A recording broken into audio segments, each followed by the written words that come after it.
The NASCAR Busch Series rolls into Kansas with the two title hopefuls just 105 points apart as we get set to start the weekend with NASCAR Busch Series qualifying.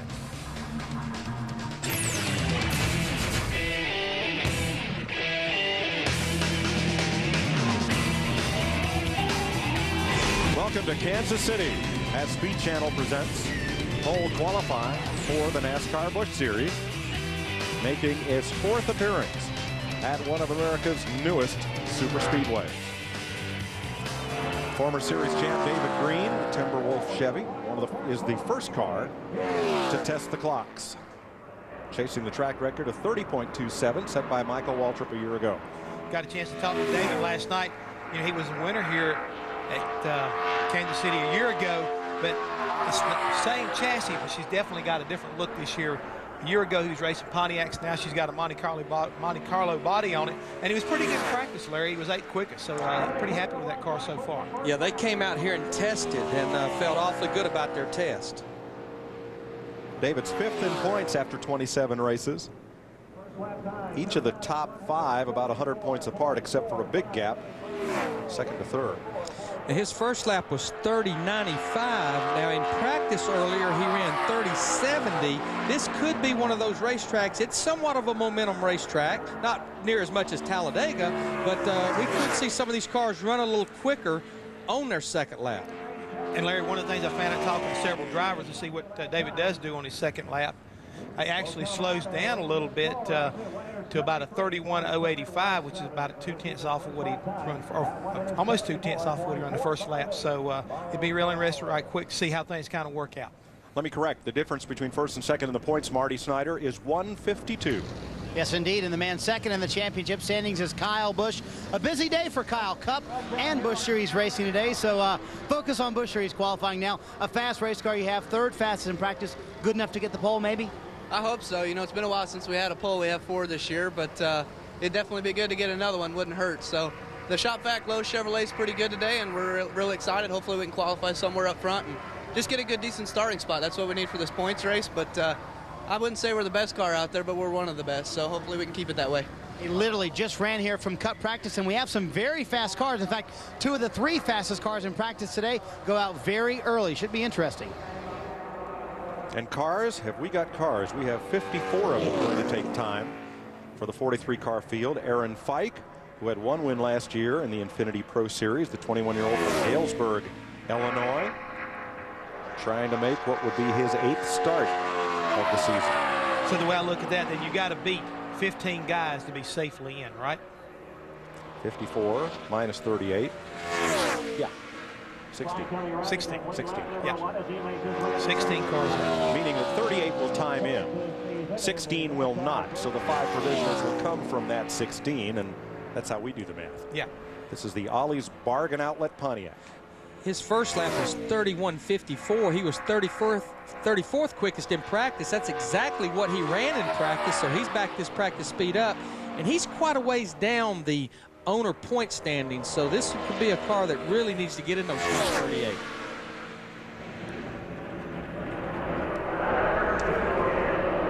You see a lot of cars do what he did right there, run off the bank and try to get that run down the hill toward the start-finish line and actually get on the apron. And since the whole front straightaway is curved, it's the short way home as well. He picks it up. Yeah, on that quicker. 3/10. Yeah, good pickup. Bob Dillner.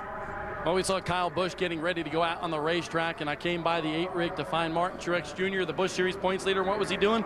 Sleeping, resting up a bit because you got a big lap coming up, trying to go for another pole, and you were fastest in practice. Yeah, just taking a little snooze, you know, get relaxed so I don't try to overdrive my car. But no, the Best Pro Tracker Boat Chevy was great. Bono, the guys, brought a really good car for me, and put in qualified trim and really got it done. So look forward to it. Hopefully I can just back it up, and we should be fine. Good luck a little bit later on. We'll be keeping an eye on the number 8 car out there. And boys, this guy tested out here just a few weeks ago. A 152-point lead for Martin Truex. Wally Dallenbach ran here last year. He is in the Mr. Clean Auto Dry Car Wash 4. This is a Team Renzi second car, team car to Mike McLaughlin. Wally was actually 17th quickest in practice earlier. Marty. Yeah, Mike, I talked to Wally right before he went out, and he said, you know, we probably have a car that could qualify in the top 10, but really what we need to do is just get it in the show. I know it will race well tomorrow, so I'm going to be a little conservative on this lap, so it may not be quite as fast as the car could go, but he definitely wants to get it in the field. Yeah, he slows down, Marty, from what he ran in practice. He ran a 30.94 in practice, while his first lap is a 31.18. We'll see if, like Aaron Fike, he can actually pick it up in that second lap. That nose right down against the racetrack. Car was out way close to the wall coming off the corner. A little bit like Marty, I got a chance to talk to Wally earlier today, and he said the car really felt good. Again, talking about the tires, he really felt like that new tires were not too bad on his race car. A little bit wobbly getting down in the corner, but he felt like they were going to come in pretty good on the second lap, but he slowed down on his second lap, so interested to see how Wally's going to turn out after that, because he did slow down from practice. Just a bit, 14/100 slower. Hi, everybody. Mike Joy, Larry McReynolds, Jeff Hammond with you once again from the wheat fields of Kansas. It's amazing looking around this racetrack how, from what was just a field 5 years ago, shopping centers, hotels, all sorts of things have grown up around this speedway. It's a beautiful place to race at. Stories? Have we got stories? Yes, we do. We got one driver who can't get in his car. We've got 10 drivers in the top 11 spots in the points who have no idea what they're going to do next year. And we got a very, very fast racetrack. Where do we start? Well, I think the biggest thing is these guys are on the home stretch now. They have 7 races to go. They have only raced once out of the last 3 weeks, but now they're on their stretch all the way to November. And when you look at the top 10, we talk about all the stories there, Mike. The biggest thing is 5 of those top 10 have not been to victory lane this year. Kenny, with everybody's preparing for this race, but there's a lot of movement in preparing for next season as well for these Busch Series drivers. It really is, Mike, when you think about the fact we watched Kenny Wallace go around the racetrack in the Bill Davis Stacker 2 Chevrolet. There's a lot of teams right now that are trying to just get themselves on track, survive the next few races, get an idea what they can do for our sponsorships concerned. A lot of these drivers are kind of like looking up into the Nextel Cup Series already. Some of the guys at the very top of the list have already been courted as far as moving up. Who's going to replace him? A lot of shuffling going along. And so today and the remainder of this season will be the beginning for a lot of these guys as far as the future from 2005 is concerned. And not just drivers, but car owners as well. One announcement on Tuesday that we'll talk about a little later has a former Busch Series champion owner adding a Cup team, a Nextel Cup team, for 2005. So don't go away. You're going to miss something if you do. Kenny Wallace is second quickest. His second lap is just 2/100ths of a second off his first. So it's David Green, Kenny Wallace, Wally Dallenbach, and Aaron Fike. That's pretty much exactly what Kenny ran in practice earlier as far as his time. And Larry, we hadn't really talked a whole lot about it, but, you know, Kenny Wallace being kind of like almost like a hometown track for him, so he's got a lot of folks here cheering him on. But these Busch cars practiced a lot early this morning, so they haven't been back on the track since early this morning. So some of these times may be affected because of the weather. It is starting to warm up just a little bit, so the track may be slowing down just a touch as far as these cars are concerned. Casey Kane is on a roll. Top nine finishes in his last 11 starts. In the Great Clips number 38, qualified outside pole last year's race, but got caught up in the wreck and ended up 30th. The most amazing thing about this race team right here is we've had 27 races. He's only competed in 24 of those races, and he's 9th in the points. So that says a lot for their performance. But his qualifying has pretty much been phenomenal because he's qualified pretty much in the top 10, 18 times of those 24 races.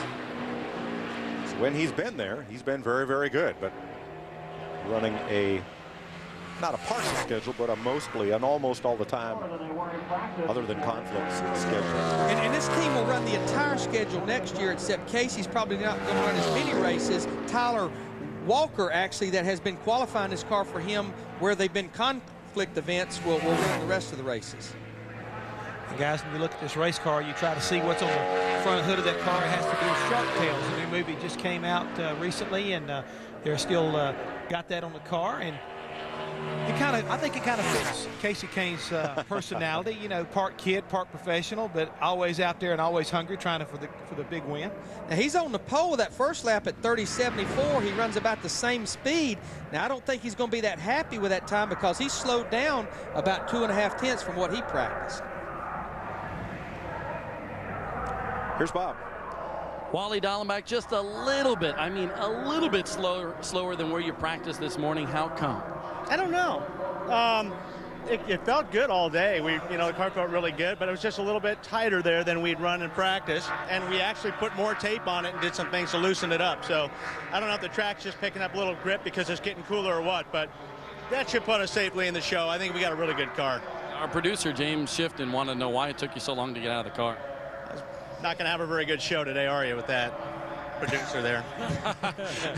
and hold on, Wally. One question from what we hear from the booth. Did NASCAR make you qualify in sticker tires? I don't know where that question's coming from. What did he say?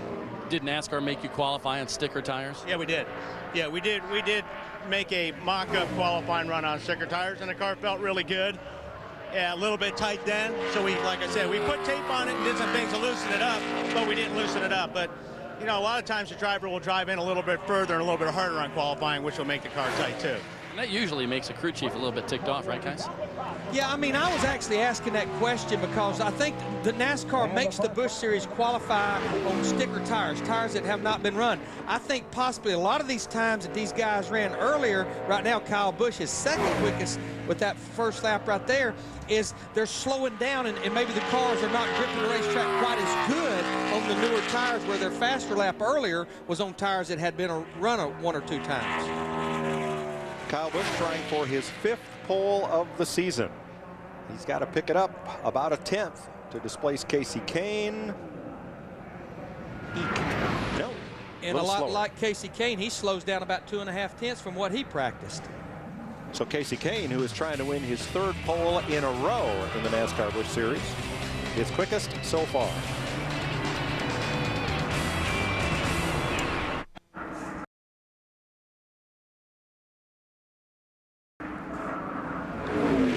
Eric Jones completes his run, the 27-year-old from Granger, Iowa, trying to make his first Busch start of the season. He had a top 10 in a J. Prescott Racing Chevy Craftsman truck here at Kansas, and Eric's going to time in 31.83. Bob? Casey Kane fastest so far, but a little bit slower than where you practiced this morning, Casey. You're not too happy about that, are you? Well, this morning our fastest speed was on scuff tires. You can't scuff for qualifying, but we run a 60 on stickers, so that definitely won't hold up. It'll hopefully be a top 10, top 5 somewhere in there, but there's a few cars that'll beat that for sure. Marty Schneider? Ashton Lewis getting suited up here, and got some unfortunate news last week that your dad decided to close the family racing business. What happens from here for you, Ashton?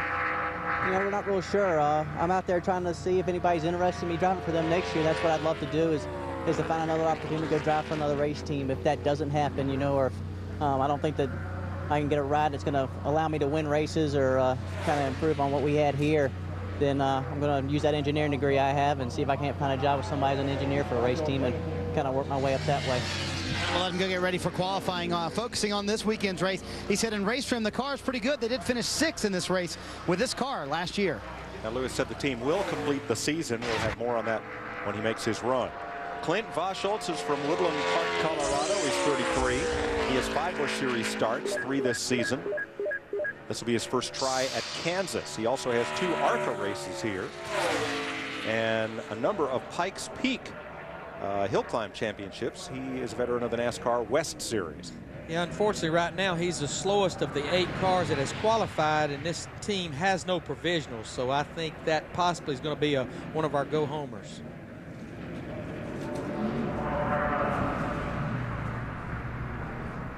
Coming up next, right here on Speed, Bud Pole qualifying for the NASCAR Nextel Cup Series. 4 o'clock or whenever this is over, whichever comes latter of the 2. You know what I mean. It's next. And that's when you'll hear all the Wizard of Oz jokes about Kansas. Yeah, I think about 5 or 6 cars are sporting a Wizard of Oz paint scheme. Imagine that. Wonder who Toto is. Can't tell you now. We'll tell you later. J.J. Yaley, the Home Depot Vigoro Chevrolet for Joe Gibbs Racing. Started 7th at Vegas, finished 8th at Nashville. His best of 22 events this season. JJ had a birthday Tuesday a few days ago, turned 28 years old. He was actually 20th quickest in practice. Larry, can you remember when you were 28 years old? No, sir, I can't. I can't hardly remember when I was 38. I'm glad you brought that up. I bit right into your joke right there. There you go. 31:05 for JJ. That's fifth about what he ran in practice right there, Mike. And again, you heard Casey Kane talking about the sticker tires, new tires versus scuff tires. Something that the Busch Series has done for a number of years is just to try to keep things equal as JJ really gets up out the groove down there in turn 4. Car really goes up the racetrack. Just to kind of make sure everything's on an even keel and on the up and up, they just make all the teams qualify on sticker brand new tires, where in the Nextel Cup Series, you can actually go out and run your qualifying tires before qualifying. Larry, if he could have kept it down just a little bit, JJ picked up just a little bit, but he sure used a lot of racetrack up down there in 3 and 4. Marty. You have to go far down the chart to find Matt Kenseth's name and ask you how the car was, and you said what? It's terrible. It's awful. We've been struggling today. It's just been real slow and just can't get it to react to anything we do to it. So, hopefully they found a couple of things wrong with our Pennzoil car here, and hopefully we can get it running good and get qualified decent and figure it out in happy hour.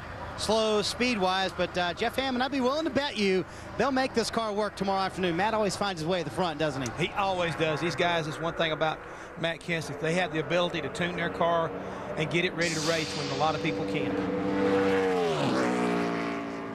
Mike Wallace in the Geico Sport Clips Ford.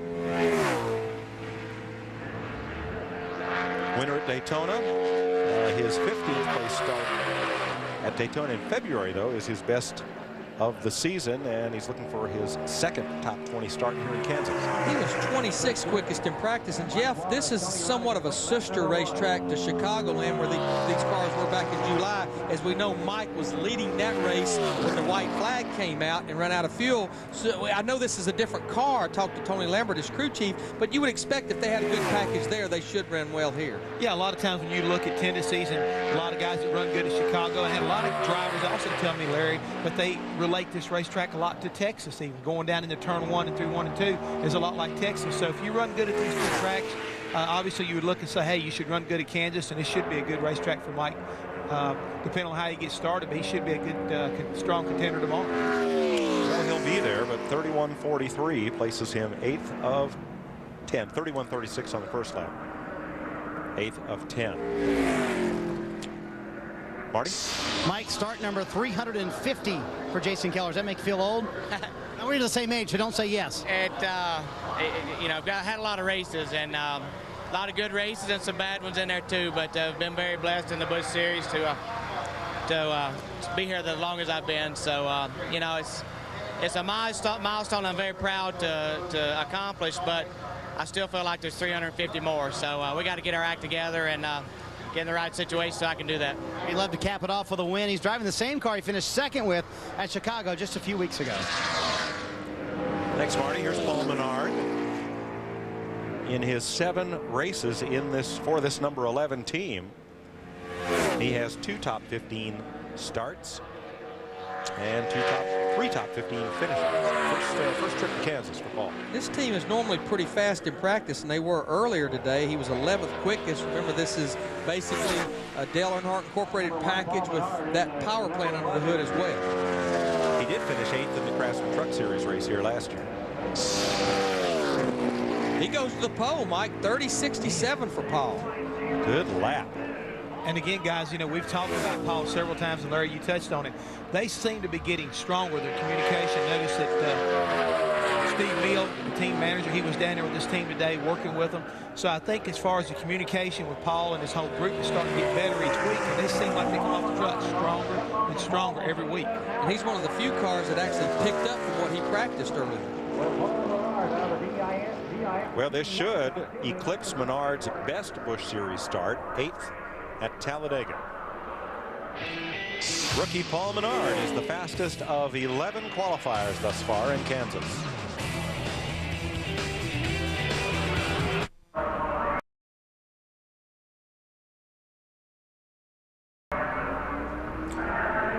ARCA standout Brent Sherman from Barrington, Illinois, who finished second to Frank Kimmel in this year's ARCA points, trying to make his Busch Series debut. The Hickory Farms Serta Mattress number 58 Dodge.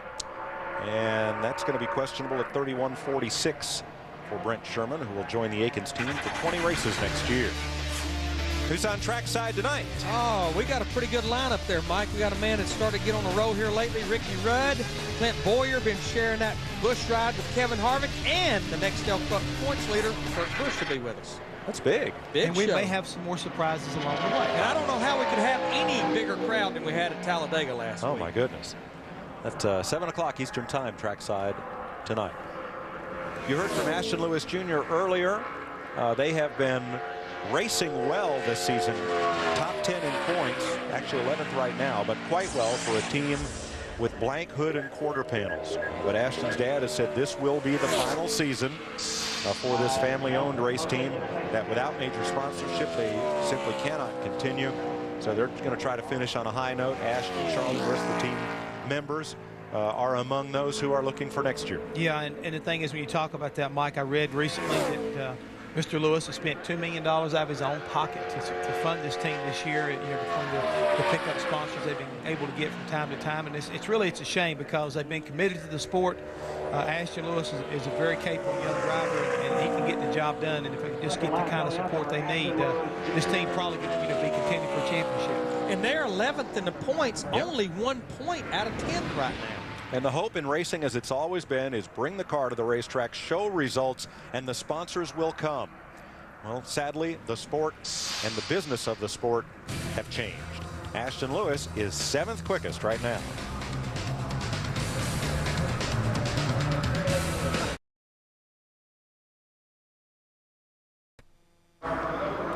Welcome back to Kansas Speedway, where Paul Menard is on the provisional pole right now. You improved a lot over practice. That was a pretty darn good time, Paul.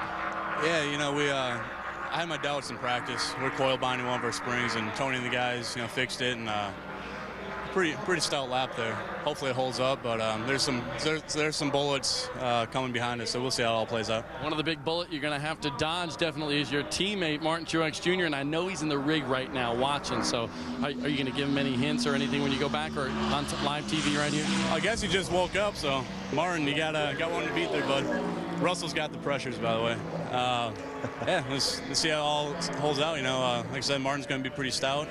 Tony's going to be pretty stout, and see what happens. If he's awake, boys. And of course, the pressures that Paul's talking about is what air pressure they put in the tires to go out and qualify. And I'm sure Mark Truex Jr.'s group, Bono Mannion, that group, are interested to see what those pressures went out at and what they came in. Sure.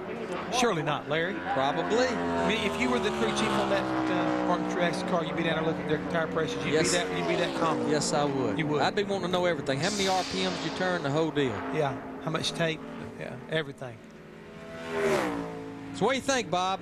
Well, it's funny you guys mentioned that, because as soon as he parked his car and climbed out of his car, Martin Truex Jr.'s boys were down here checking out air pressure, checking out every single thing that you guys mentioned. So that's why you guys are the crew chiefs. They were down here the moment he climbed out of that race car. Well, of course, once your car is presented to inspection, it's on the line out there on pit road to qualify. The only things you can really change is the air pressure and possibly a little bit of tape on the nose.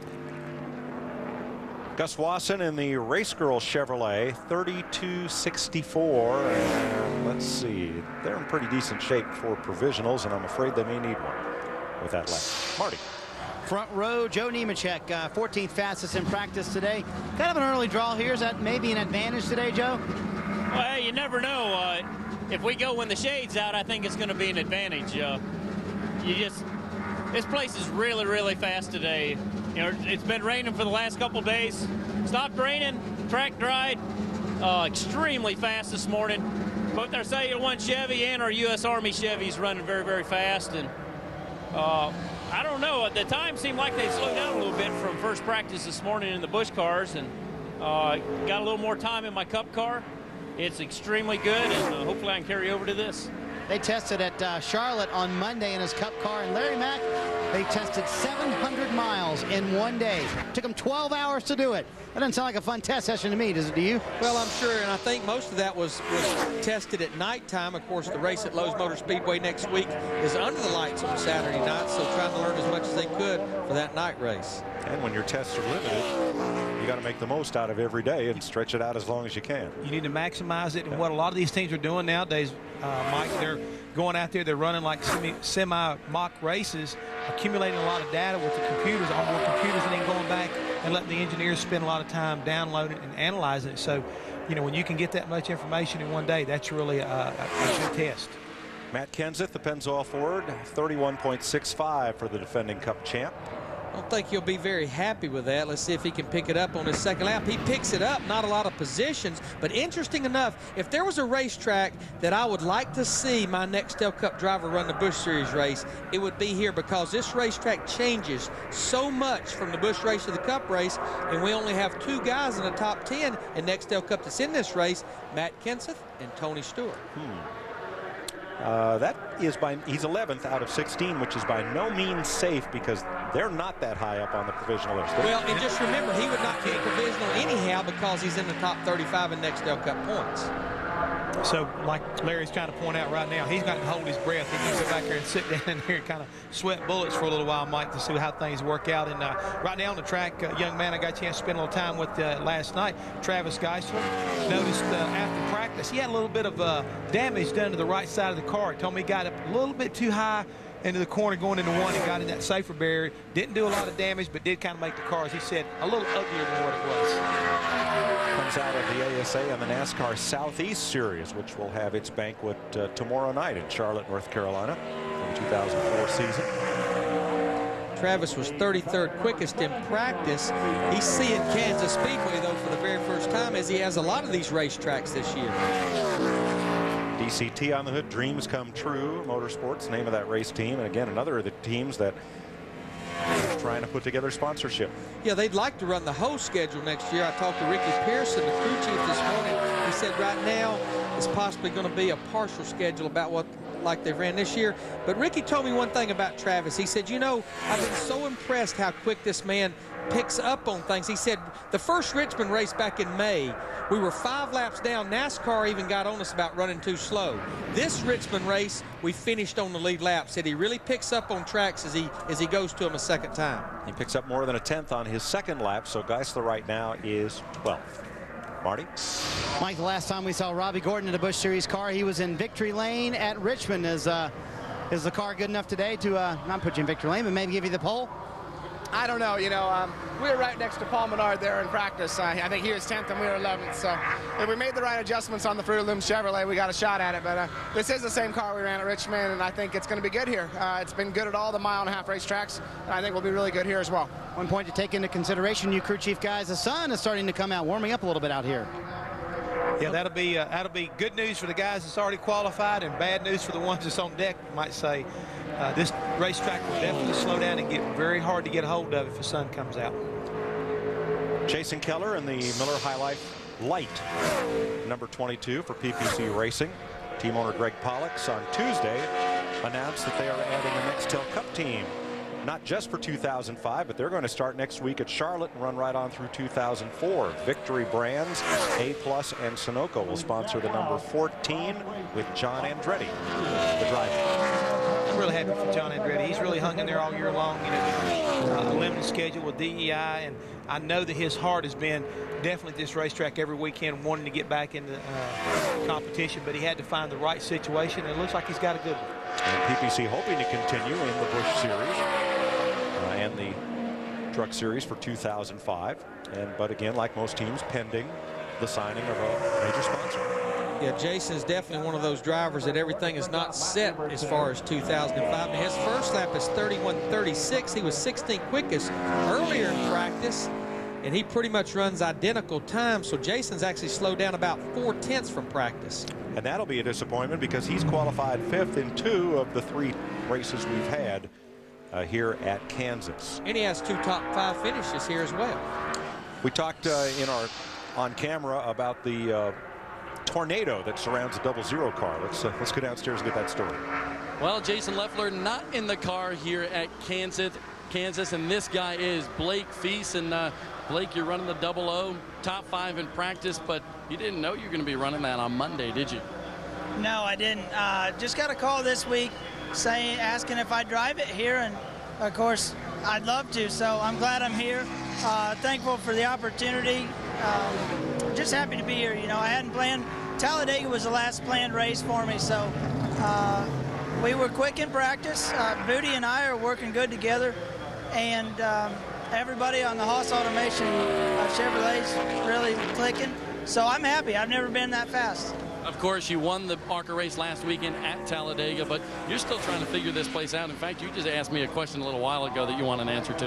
Yeah, I just wondered. I see those guys coming down on the apron right at the start-finish line, so I'm trying to figure out somebody with more knowledge than me, if that helps or if it's just monkey see, monkey do. So ask somebody with more knowledge. We got a couple guys up in the booth. Jeff Hammond, Larry Mack. Can you answer that question for Blake?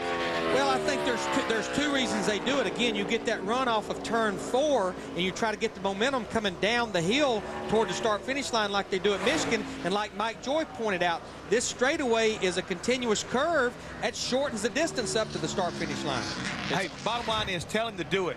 All about momentum. They said just do it. Just do it? Just do it. Just do it. Okay, I will. He's going to listen to you, boys. All right. Stanton Barrett in the Americans, number 91, 31.66, 15th fastest. And we'll have more on the 00 story for you a little later.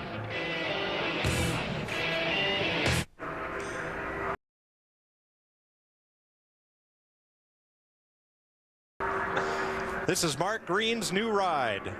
Yes, that says lovefifi.com. Somehow I have a feeling that only Jeff Hammond can explain this. Well, I had the privilege last night of introducing Mark and his new car owner and sponsor at an event I was at last night, and I got a chance to meet Fifi and was quite impressed with their thought process of realizing that 40% of our audience is female. And what this is, it's a lingerie that you can order online as well as for men and women. So neat concept, and the good thing about it is right now Mark Green has got some support. He's got an opportunity to race, and after that qualifying run, it looks like he's in pretty good shape as far as tomorrow is concerned. Yeah, it's a good run for Mark. He's 10th quickest. Our cameraman up here in the booth, Bill Stafford, gives thumbs up to the website, lovefifi.com. And they're going to run the full schedule next year.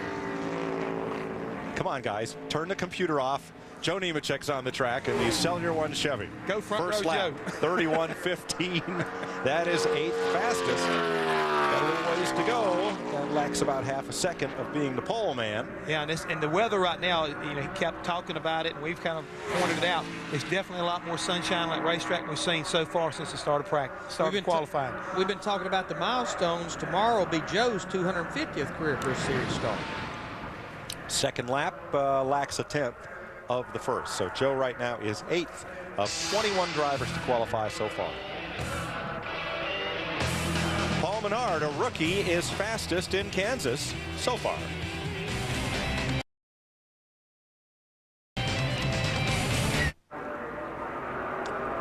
Bill Eversole from Chelsea, Michigan, the 03 ARCA Rookie of the Year, finished 7th in the standings. 1 top 10 and 3 ARCA starts this year. And he times in at 32.64. Eversole's car, the Hardcore Motorsports Chevrolet.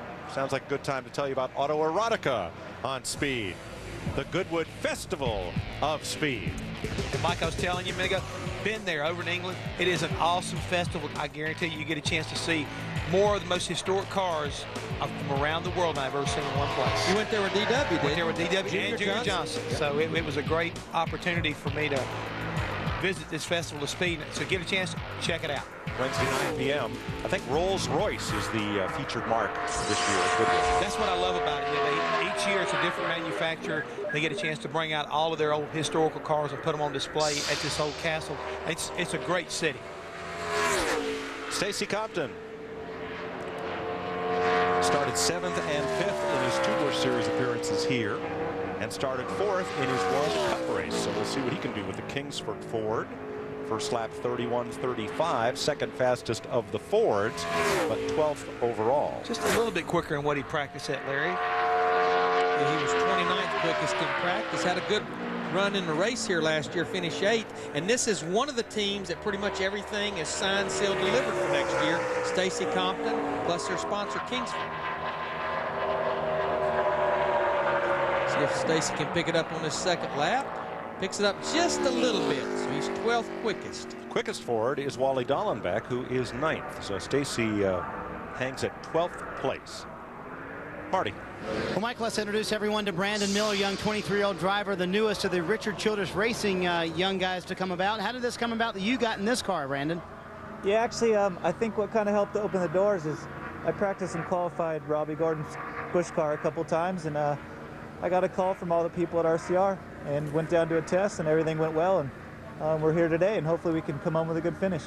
And he said, I just want to get it in the show. He's going to run this week and next week in Charlotte. Promising young driver from California. But Marty, I also heard where Bobby Hutchins, who's RCR's vice president of competition, about 2 years ago saw this young man when he drove a truck for Kevin Harvick at Bakersfield and qualified 6th and finished 8th. I think that's where they actually first discovered him. And go a little further back than that, got a chance to talk to Richard Childress, the owner, and he said that where he really picked up on it was Kevin used to race against him in the kart series before he went over to Europe and raced shifter karts and stuff in Europe for a while. So when he came back in here and they got a chance to see him out there in California race one more time, they definitely knew they wanted to take a look at this young man. And so far, they've been very impressed with him. Robert Presley in the Clorox Thriftway number 47 Ford, 31.36. That is just 4 100ths off what his teammate Stacy Compton just ran. This is Robert's first trip to Kansas in a Busch car. He has 1 Cup race here and 2 Craftsman Truck Series races at this track. Of course, this is Stacy Compton's teammate, and just like Stacy Compton, Robert Presley, Clorox, they are also signed for next year. So that has to make Tad Geschecter pretty happy that both of his teams, both of his sponsors, is signed for 2005. And they qualify right next to each other, 12th and 13th thus far. And that's really like if you've got team cars and you're really kind of working together and both drivers are capable, which both Stacy and Robert are, they should qualify very close to one another. And I think it's good to see that the team are able to communicate and both the cars are running that well. Robbie Gordon, the Fruit of the Loom Chevrolet. Last time we saw Robbie in a Busch race looked a lot like this. It was so good to see this race team right here get to victory lane with Robbie. This team started late in the winter, didn't get to do any testing, and they came so close so many times to winning a race earlier in the year.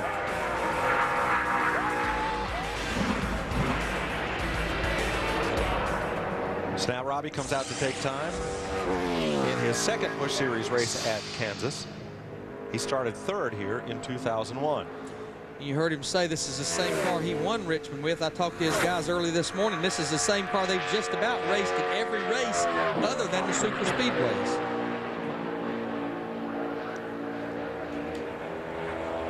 Larry, we really hadn't talked very much about it during this qualifying session, but a lot of the drivers I talked to said how important it was to try to get a good qualifying spot, because this racetrack, as fast as it is, it's still pretty much a one-groove racetrack, very difficult to pass. So the further up you can be, the better off you're going to be. And after his first lap, Robbie Gordon is 19th. Yeah, I know coming here for the 4th year, the hopes are, like a lot of other racetracks we go to, that we will get a second groove of racing. Of course, on qualifying, you see just like Robbie Gordon, they're right around the bottom of the racetrack. But there's no question everybody wants to get that track position in the beginning, because this track has 14 degrees of banking. But basically, when you're out there on the racetrack, it's like a flat track. It does not seem to have a lot of banking. 3rd place, 30.739. Now talk about pickup. That is 0.8 of a second.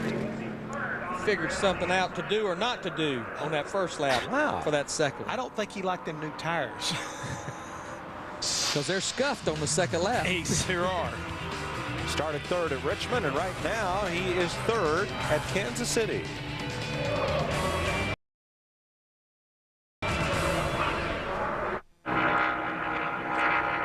Welcome back to Kansas, where we are halfway in Busch Pole qualifying. Derek Cope, the Advil Liquid Gels Ford, our next qualifier, making his first Busch race at Kansas. He has 2 Cup starts here.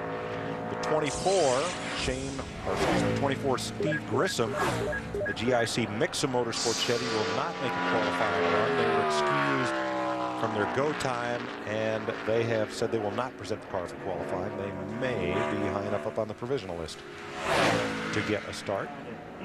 Derek was 37th quickest in practice earlier to 31.62. So he does on his first lap here.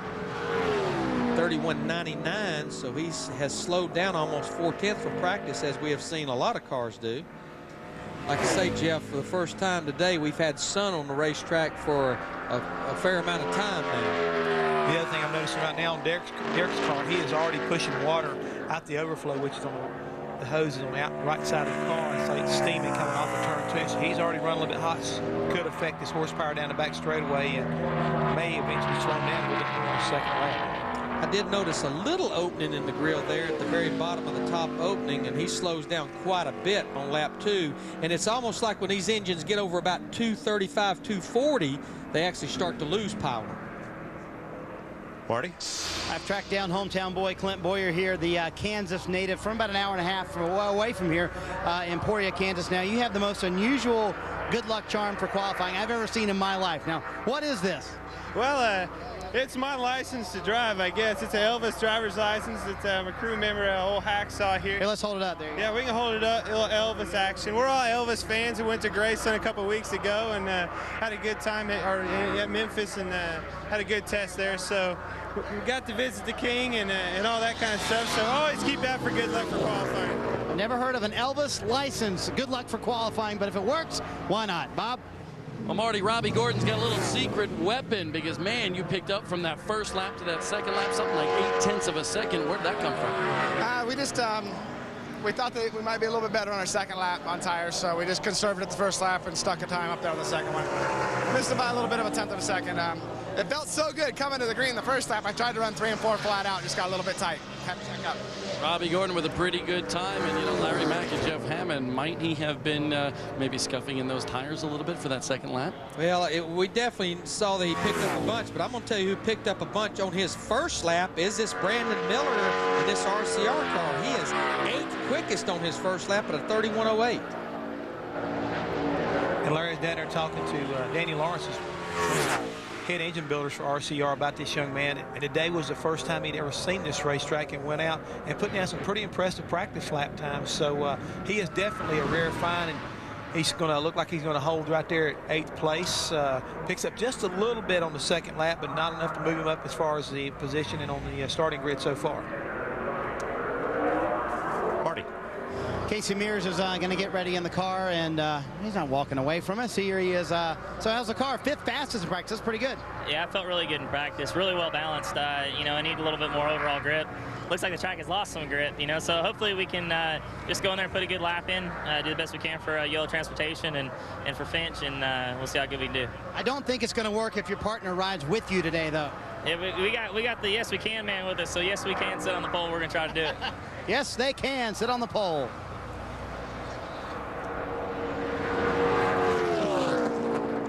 Mike McLaughlin in the Renzi number 25, the Team Marines Ford, which he will drive the rest of the season. He has 2 starts here at Kansas, looking for his first top 20 start. This team did qualify 11th here in 2002. What a great run, though, he had a couple of weeks ago at Dover. Finished second. Great run. Mike had a birthday a couple of days ago, turned 48 years old on Wednesday. Did? He's that old? According to Slob's book, he is. Gosh, if he's 48, I'm really feeling old. He's still a kid that drives the Z8 potato wagon on the dirt circuit to me. Look, you guys are getting it all wrong. He's 48 years young. Better yet.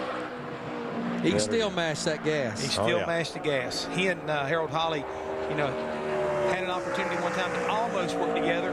Didn't quite materialize, but since they've gotten back together, they have definitely looked strong in this Team Marines car. Mention that, and from that Angela Motorsports debacle, as Mike McLaughlin is 7th fastest, the good news was that the finance guy who did all of that flim-flamming and embezzling got sentenced 2 weeks ago to several years in the slammer, and the judge said, I wish I could put you away longer. So sad that's the only good news that's come out of that. But that's true. The other good news is that Mike McLaughlin now has a full-time bush ride, and he is showing his strength. He is on the mark every week right now.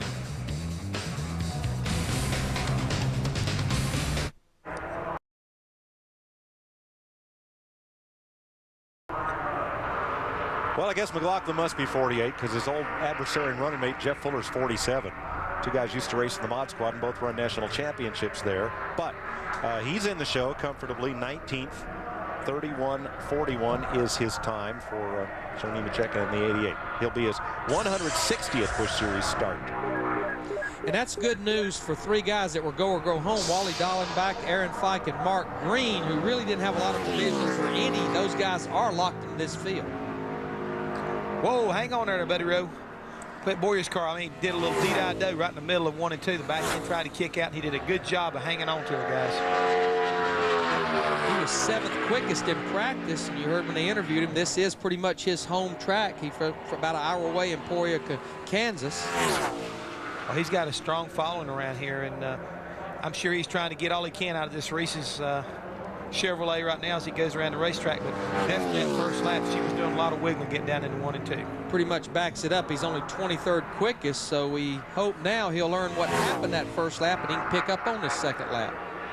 He won championships locally at Lakeside and Harton Park Speedways in the modified division, and was the runner-up for the NASCAR Weekly Racing Series by Dodge National Championship in 2002. He's going to be in this car quite a bit the rest of the year. He's going to run Memphis. You heard him talk about testing there. He's going to run Atlanta as well as Homestead.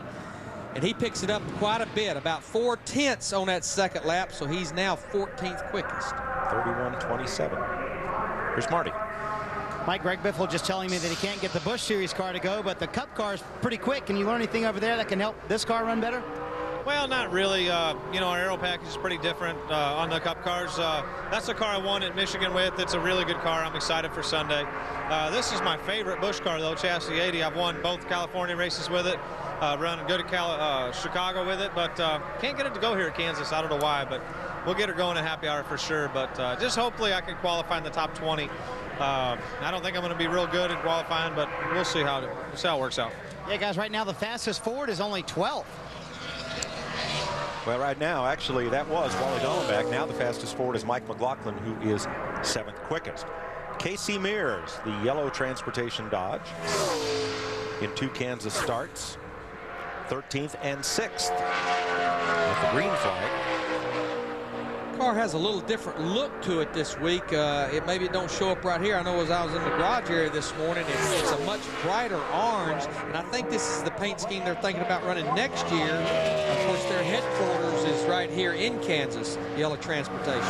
He's 16th quickest on his first lap at 31:32.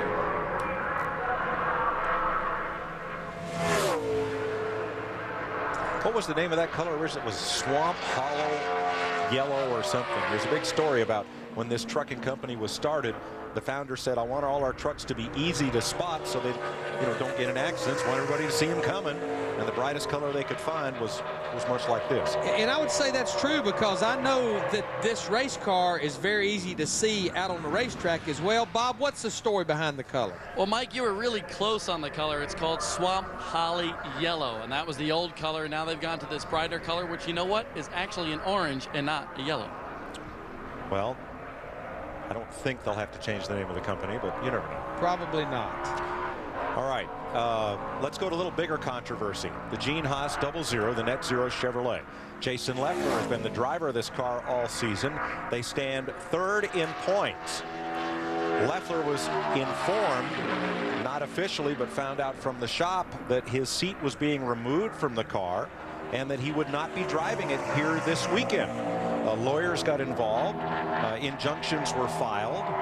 And even as late as an hour or so ago, it was questionable who would be in this car come qualifying time. And I'm not sure if it's settled that for tomorrow's race, will Blake Feast be in the car, the 22-year-old Hendrick Development driver, or will Jason Leffler return to the seat that he's occupied all season and drive this car in the race? And what we need to follow up with this, we anticipate that the reason this has happened is because of an announcement that will be made next week about Jason Leffler's future. But I talked to Jason this morning. He said, Larry, I absolutely did nothing to breach my contract. My contract is up at the end of this year, and I was just maybe moving on to bigger and better things for the future.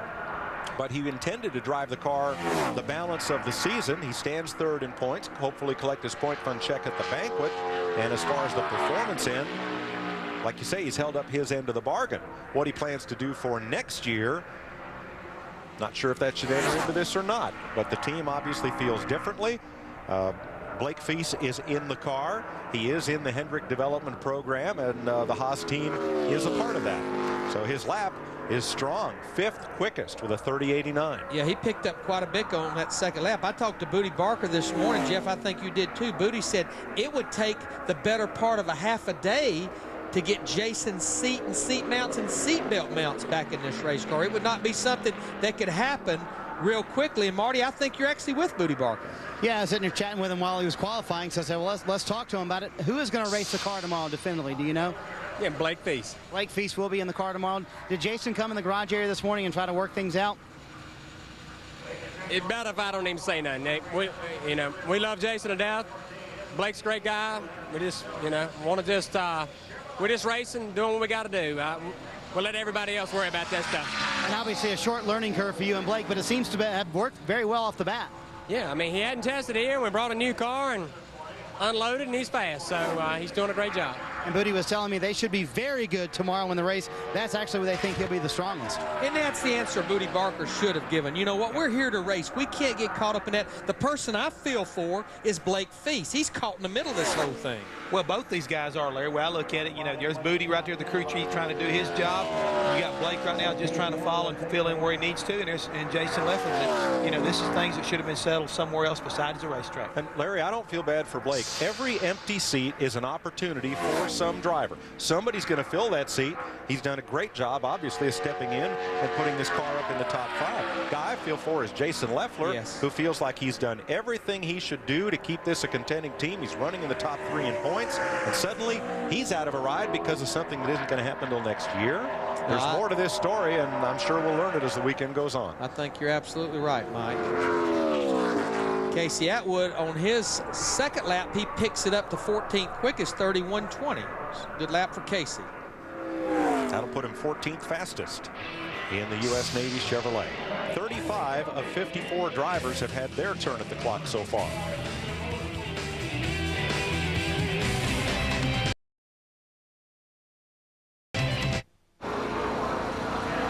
Back at the Kansas Speedway, Paul Menard still the man on the pole. Michael Waltrip getting ready to qualify his State Fair Chevrolet. And you guys finished 11th last week at last time out at Dover. That's not a great achievement, but it seems like you guys have kind of turned a better corner here, Michael.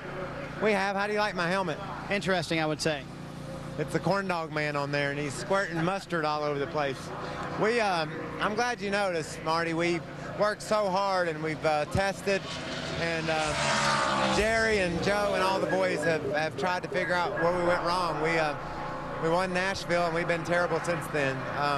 Actually had Daytona won on the last lap, which would have been huge for our little team out of Sherrills Ford, but got wiped out.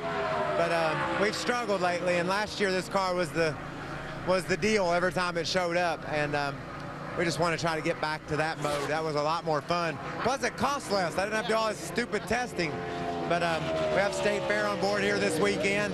We'll go to Charlotte next weekend with the Aaron's Dream Machine and hopefully get back on track. And save for a couple laps in this race last year, almost won the thing. That's pretty funny. I like that helmet. Yeah. Mustard all over. David Strimmy, he's going to like this qualifying run, and it felt so good on that first lap. He said, you know what, I don't think I can do any better on this second lap. He shuts her down, but David will be 6th quickest. But Larry, something I'm starting to notice right now, the further we go, the slower the times are as far as comparing to this morning. He's about 3/10 off of what he practiced at earlier this morning. So the Trim Spa Dodge is 6th, second fastest Dodge to Casey Kane.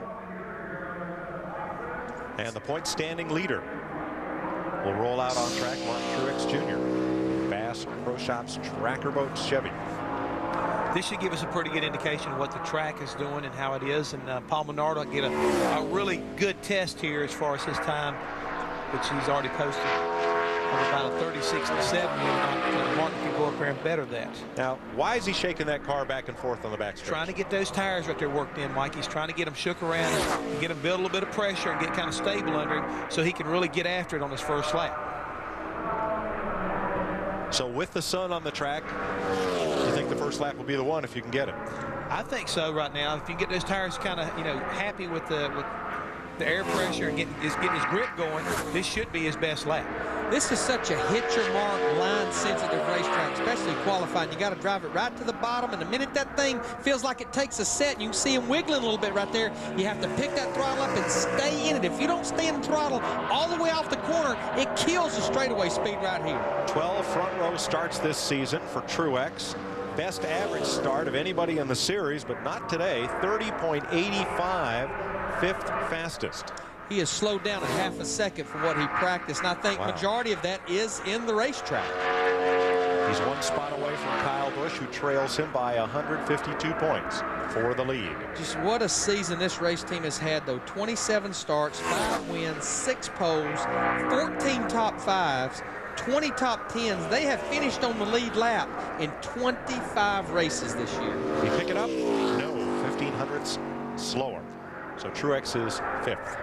I think right now Paul Menard has got to be breathing a little bit of a sigh of relief. And I believe Mr. Dillner has caught up with another young man that's breathing a sigh of relief. He is breathing a sigh of relief. Blake Feast we're talking about, but he's been a little bit nervous here. He wanted to stay in the top 5, but you just got knocked out. But still pretty darn good for your first run in this race car.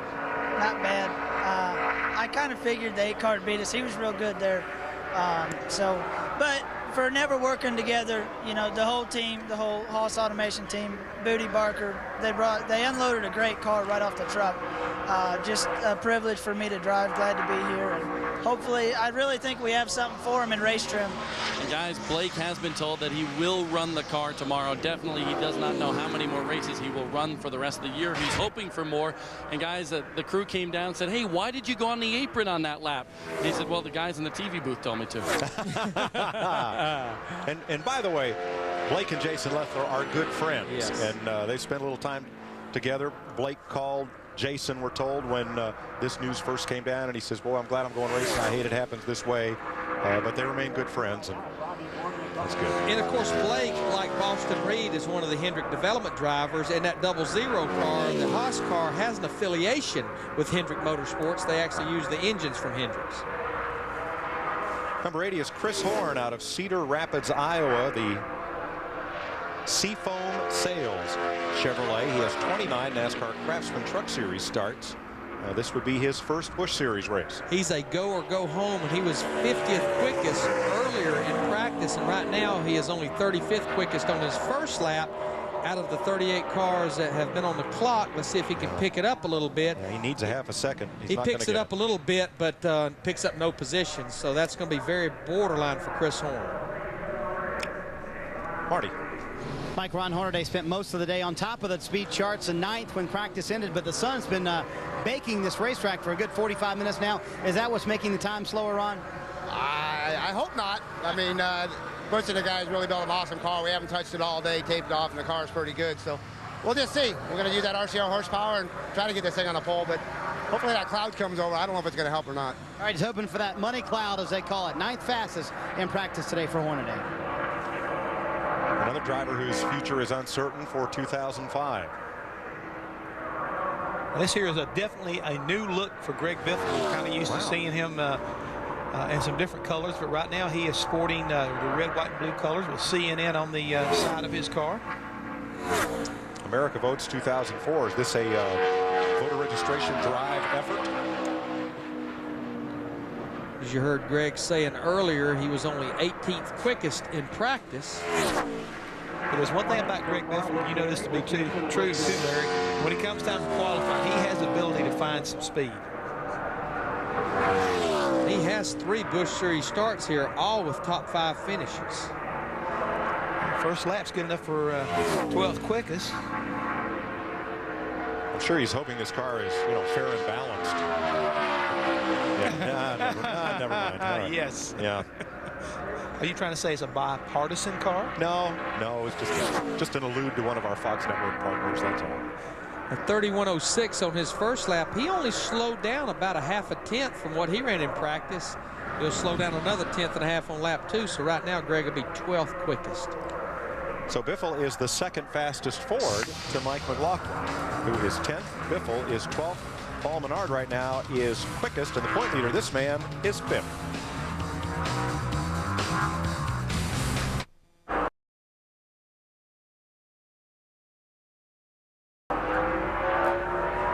Kansas Speedway, where Jimmy Kitchens has timed in with the BG Products Ford 32.508, and that is 37th. Bumping has begun. Bill Eversole, Clint Voschholtz have been bumped. Steve Grissom did not make a qualifying run. Final practice. Happy hour from Kansas.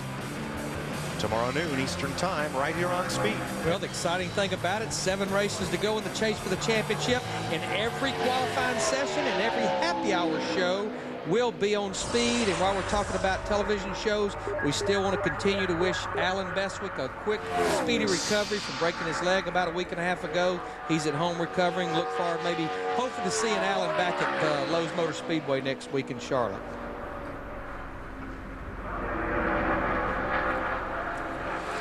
Tim Fedowa on track in the Supercut Chevy. He will be the 42nd driver to take time. And don't forget, Bud Pool qualifying for Nextel Cup follows right after this. He times in at 22nd fastest right now to 31.31, and got a chance to talk to his crew a little earlier. Said that both their cars, as far as his teammate Casey Atwood and his car, both felt pretty good, but they just really weren't going anywhere. So we're going to make a few changes before this qualifying session, see if they can pick them up a little bit. And it looks like maybe they have helped the cars a little bit, at least in my opinion, Larry, because they're very close to what they practice at, and I believe that the weather has slowed the track itself down. So I think they have picked up from what they had done earlier. Tim slows down a little bit on that second lap, so he will be 22nd quickest that first lap. Bob? Well, Martin Truex Jr. got bit by the double S's, stickers and sun. Martin just a little bit slower, and I know I could see the expression on your face, a little bit disappointed. Well, yeah, you know, you always are when you can't back up your practice time or the weather goes like that. But we were just way too tight. I'm pretty happy with 5th, as bad as it was. So, you know, I'm not sure what got us. Stickers, maybe a little bit of weather, but hopefully my teammate will hold on to it. You know, it'll be his first pole. It'll be really cool. So. Nevertheless, it's a good starting spot for us, and I really feel good about the race tomorrow, so just work hard and happy hour. Martin Truex Jr. fastest in practice, but as you boys said, a lot of those times, including his, were on scuffed tires. Well, here's the series' biggest hot dog. It's the State Fair car. Oh, I can't believe you went there. Michael Waltrip. Well, he is at Kansas. He's been the pole man here the last 2 trips here, including his track record run last year in qualifying for this race, 30.27. Nobody's within 4/10 of that yet today. Car looks a little evil from the center out. Almost looks like it has that same front end not turning look that a lot of the cars we've heard the drivers say their cars had. And right now on his first lap, he ends up 11th quickest at a 31.03.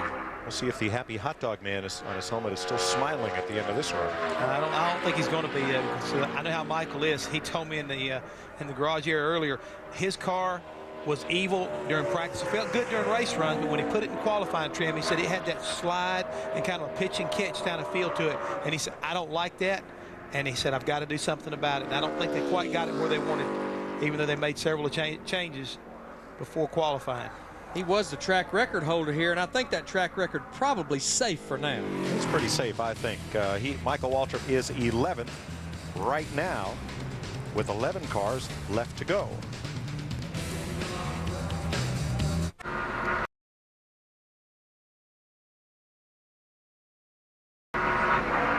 Back at the Kansas Speedway, Paul Menard still dodging all the bullets, still the fastest car in qualifying for the NASCAR Busch Series. Tony Stewart getting ready to go play with the Busch Series guys. You got a busy 10 minutes coming up.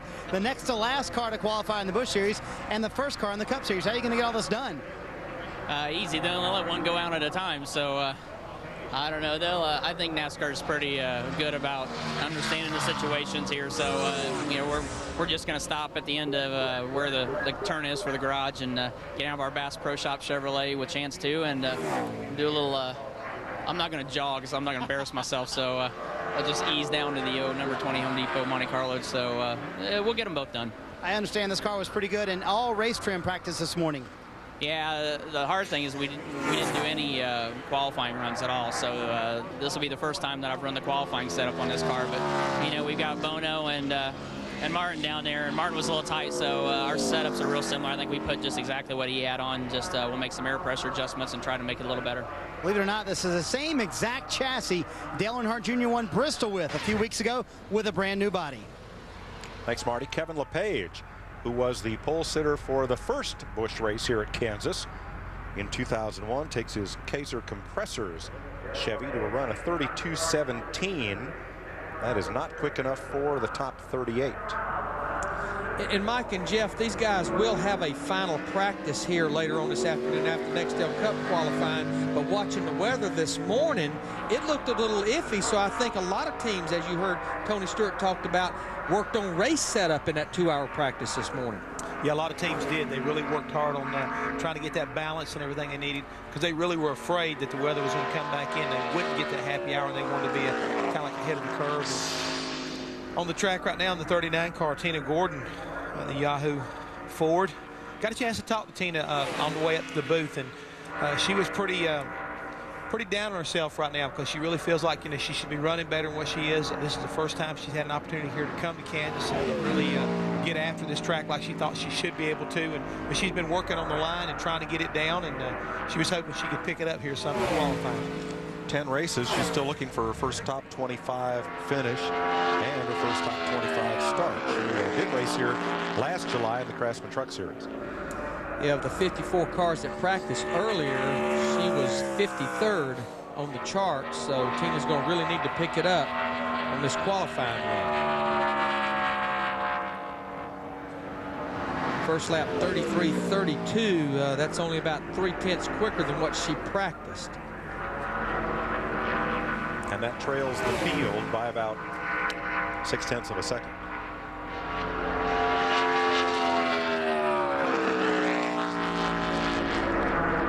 "54 cars here, 11 will go home."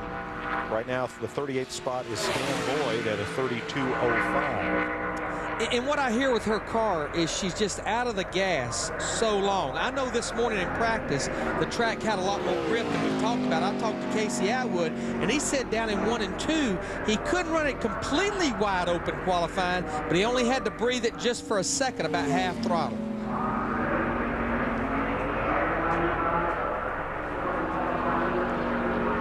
So 33.32 will be the lap of record for Tina Gordon.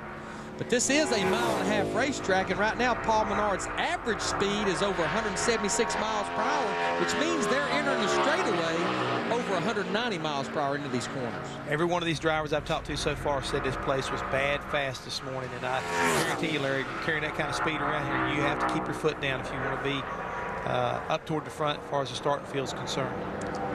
Ron Hornaday, the AC Delco Chevy, who won the Alan Kulwicki Memorial 250 up at Milwaukee State Fair Park back in July, has 3 front row starts this season, and kind of a mixed bag of results here at Texas. In 3 races, he started 35th, 10th, and 9th.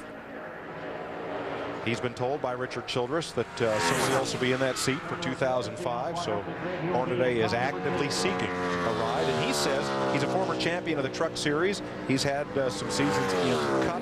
He says of the 3, the Busch cars are the toughest to drive between Nextel Cup, Craftsman Truck, and the Busch Series, because of the short wheelbase. Makes them much more difficult to drive than either a truck or a Cup car. Yeah, they're 7 inches shorter than a Craftsman Truck Series, and they're 5 inches shorter than a Nextel Cup car, the shortest of the 3 series.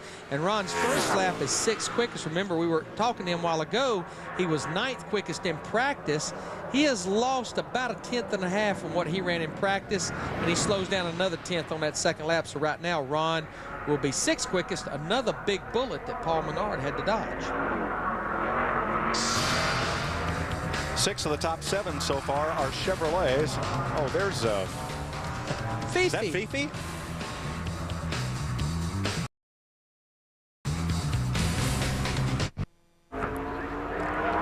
Local driver Randy Briggs, the 2003 NASCAR Craftsman Truck Series second runner-up for Rookie of the Year. Runs a lap at 32.72. That won't make the top 38, and Briggs will head home. 6 cars to go in Busch Series qualifying.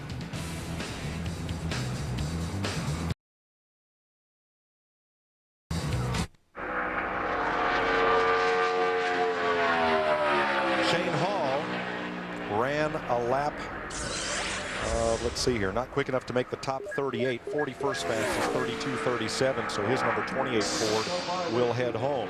This is Johnny Sauter in the Kleenex Chevy, number 27. 10 top 10 starts this year.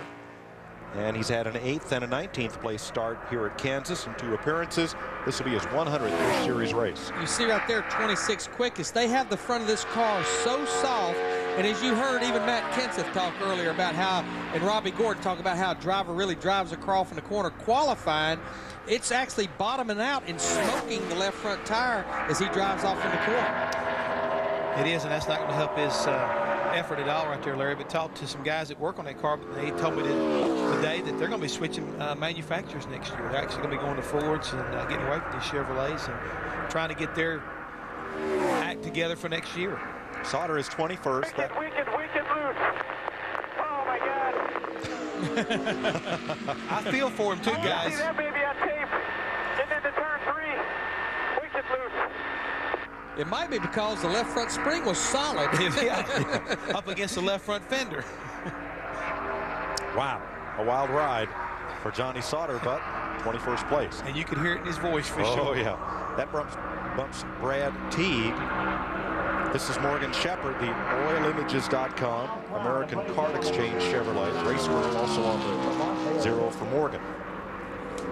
Now the going homers so far will include Horn, Briggs, Voschultz, Boyd, Hall, Teague, and Eversole. Those cars have been bumped out of the top 38 and are too low in provisional points.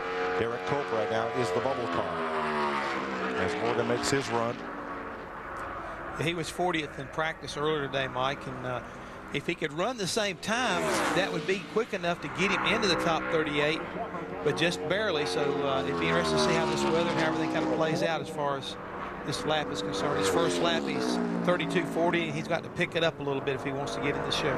We've been talking about birthdays. Next Tuesday, Morgan Shepherd will be 63 years old. Years young. Years young. There you go. Yeah. And with Morgan, that's definitely the case. 15 wins in this series. He was one of the original Busch Series drivers when late model sportsman became the NASCAR Busch Series in 1982.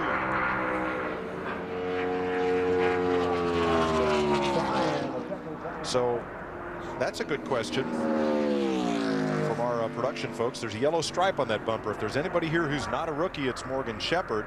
I'm guessing they made a driver change, didn't make a tape change. Yeah, Curtis Davis, I think, was scheduled to be in this car, and he would have been a rookie. 32.40. Both laps for Shepherd nearly identical. That will not make the show, and that car will head home. Tony Stewart driving a team car to Martin Truex, Tracker Boats, Bass Pro Shops, and it says smoke over the window on the driver's side. This will be his 3rd Busch Series race of 2004. He started 6th both times. I've been seeing smoke above one of the doors on this Nextel Cup car here of late. He was 28th quickest in practice, but as you heard him say in his interview, they did no qualifying runs in practice earlier. Mainly worked on race stuff. If anybody can go out there and make a qualifying effort in a car with never been taped up for qualifying, it'd have to be Tony Stewart, because he has the ability to feel the car out and adapt to whatever it's telling him to do better than I think a lot of guys could ever ask for. Derek Cope on the hot seat, but he'll have a provisional. The hotter seat belongs to John Hayden. 10th because, yep, Tony's run of 10th place just bumped Hayden back to 38th. If he gets bumped out of 38th, he goes home. And what putting that tape on the nose does, yeah, it reduces the drag and makes it run much faster down the straightaway, but it really pins the nose. You heard Johnny Sauter talk about how loose his car was. That's what it does. It pins the nose. It can make the car loose, so you have to do other chassis adjustments. You see right there, he's taped up solid to compensate for that tape. Slows down on that second lap, but Tony would be pretty happy with that. 10th quickest.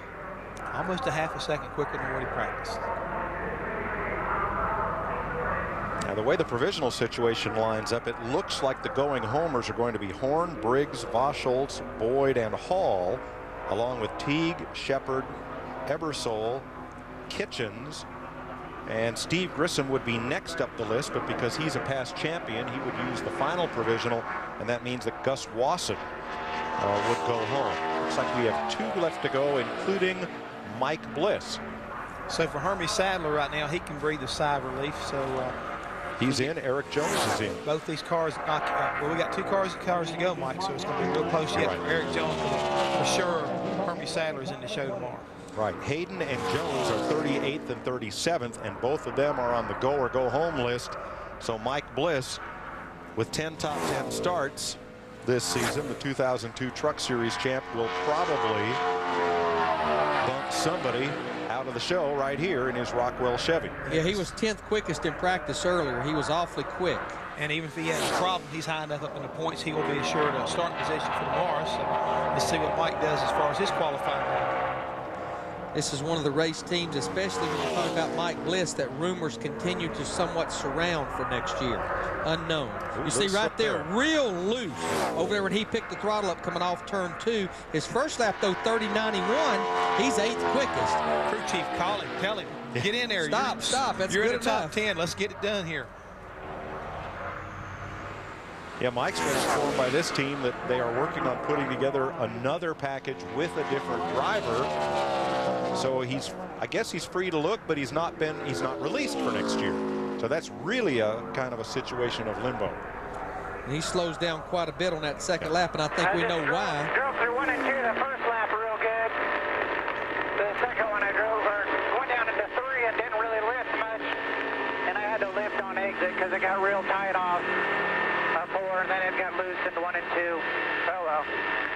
Tried to get a little bit more is what he was trying to say, and it felt so good the first lap. So that will send John Hayden home, puts Gus Wasson, or rather, Gus Wasson back in the show.